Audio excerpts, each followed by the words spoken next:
mentor, or is there anybody that you have your eye on that you're kind of trying to help to get to where you're sharing some of your knowledge?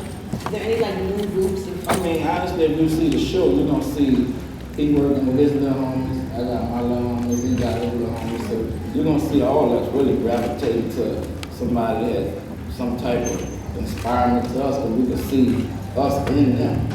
We see something in these artists that reminds us of what we used to be. And it's just that little bit that it takes, you know, just to get them over the hump. So that's what we're really doing. You understand me? With social media now and all these outlets, I really think, you know, niggas be talking about, I want to send you a demo. Man, you got too many ways that I can find out about you, because we stay on this internet. That's the new way. Yeah. I just think that niggas got to stop having excuses and just go for it. I mean, for me, as a producer, you put all your money back. You know what I mean? Like when I made records that y'all listen to without even me owning the equipment. Yeah. And I just was in my head, I go tell somebody like, yo, I need you to do this, or I need you to do that. And what forced me to become more of a producer that I am is that they weren't listening to me. Like I was telling like, yo, sample this, and they'd be like, man, you gonna get sued, or they gonna take your money. And I'm like, I don't got no damn money. Like, talk about in an early stage. Like, matter of fact, me and Snoop had a song that was on Crisscross album. We couldn't get it cleared because I think it was a sample and other things involved. But it was like, I never cared about that type of stuff. And you know, machines and all of that, all equipment that, like, if I got like $15,000 when I was like 15 or something like that, I think. I spent every dime of that on equipment.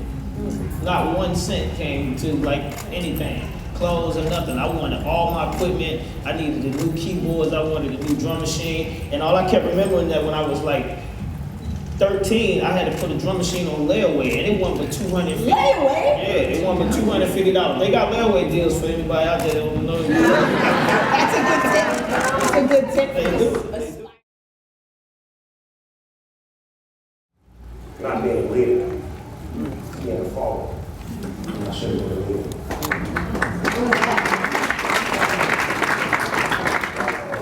I would have handled certain issues differently. It's delicate because it was a fine line. And it's like, I come from a gangbang background where loyalty is rare and it's a must. And at that time, I was riding with my gang, and my gang was like, whatever it was about, I was about whether it was right or wrong. And I knew it was wrong. So now that I know the difference, it's my job to speak on something that was wrong and stand for what's wrong. I didn't study the craft. I didn't know what I was getting myself off into. I didn't know the business. I knew how to rap. We knew how to rap. We knew how to hustle. We knew how to do all that. But I didn't know the business aspect of it. I didn't know the broad to the publishers, marketing. I didn't know none of the backfield game. I only knew the front end, and that's what they keep making records. So a lot of mistakes that I made, and understand, I'm the hot show. This is my brand. This is my brother label. All my little homies signed to me. You understand me? So, and I'm dealing with these big fishes up in New York. You understand me? Who know the game, been master the game. They 40, 50 on me. I'm 19 years old. Straight out the project with $30 million. So, and I didn't know. So I advise anybody, when you get in this game, because everybody want to get in this game, know this game. Know what you're getting yourself into. Study the craft. There's no instructions based on what we did or what we doing. So you walking into stuff and you doing stuff, and the only thing that you can use to your, for me, the only thing I can use to my defense was to be cocky about the records that I was making. And at some times, like some people like what Snoop was saying, sometimes, you know, that cockiness, you gotta let that go.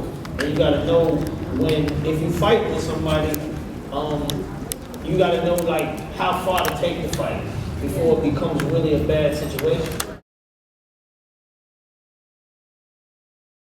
Superstar have to have the full package. Intelligent, smart, have know-how, probably 9 times out of 10 they read a lot, they up to date on everything, and just a smart person. You understand me? To be super creative in this game and to last long. Anybody can get money. It's how long you can keep the money. You understand me? So what lasting long in this game, that's what makes a superstar. And it comes with knowledge. gotta have it, they don't get around it. I think for me, it's just the belief. You know, a lot of times I talk to a person or artist, and I ask them, you know, and they first thing they say is, "Man, I can't believe I'm here with you." Right? To me, that's not Waste of time. that's not a good sign for me. You know what I mean? Because I mean, just for me, I might be different. But people ask me questions like, "Yo, did you ever think you was gonna date Janet Jackson?" I said, "Yeah." Did you? I think I can get anybody. I always thought that.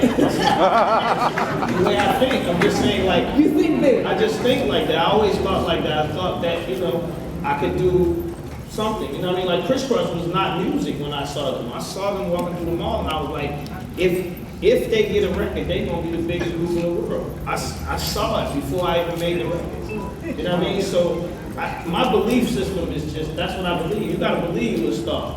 If you don't believe you're a star, you ain't gonna be no star.